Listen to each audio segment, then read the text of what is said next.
tanghali, hapon at gabi. Welcome back to Chika Chika with Tambakol. Tulad po ng lagi nating hiling, please like and share ng ating mga episodes para lalo pong lumawak ang komunidad ng ating Chika Chika with Tambakol.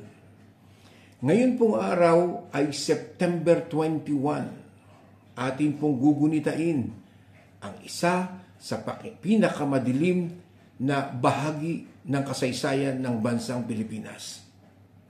September 21, nang iproklama ng dating diktador at mandarambong na si Marcos Sr. ang Batas Militar, Proclamation 1081, Batas Militar or Martial Law.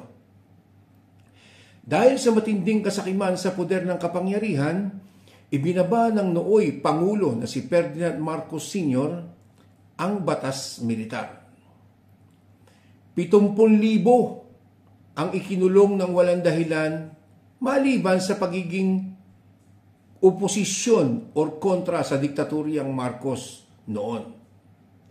Kalahati ng 70,000 or 35,000 na Pilipino ay either na-tortured or ginahasa at dumanas ng sari-saring di makataong pagpapahirap, pisikal at mentally tortured. 3,257 ang mga biktima na pinatay at 2,520 dito, murdered victims ay na-tortured, mutilated ang mga katawan, yung pinagpira-piraso mga katawan at itinapon sa mga public places para makita ng mga ordinary citizens upang magtanim ito ng takot at pangamba na sa lahat ng kokontrang mamayang Pilipino sa batas na militar ay ganito ang kahihinatnan at mangyayari sa kanila. 737 ang desaparecidos, mga biktima din ng batas militar ni Marcos Sr. Sila yung mga dinukot ng Estado na kung saan kailanman ay hindi na nakita pa since 1972 to present. Sila ang mga biktima ng batas militar. Hindi sila mga katang-isip lamang. Sila ng mga biktima ay merong mga pangalan, addresses at kapamilya na hanggang ngayon ay patuloy na nagdurusa.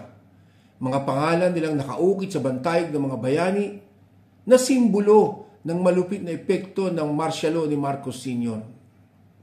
Bukod sa pagpatay at pag-abuso sa karapatang pantao, naging laganap din ang pagnanakaw sa kaban ng bayan sa mahigit 2 dekada ng diktatoryang Marcos Sr. Mahigit 10 bilyong dolyar ang ninakaw nila. Mahigit kalahati nito ay nabawi na through PCGG.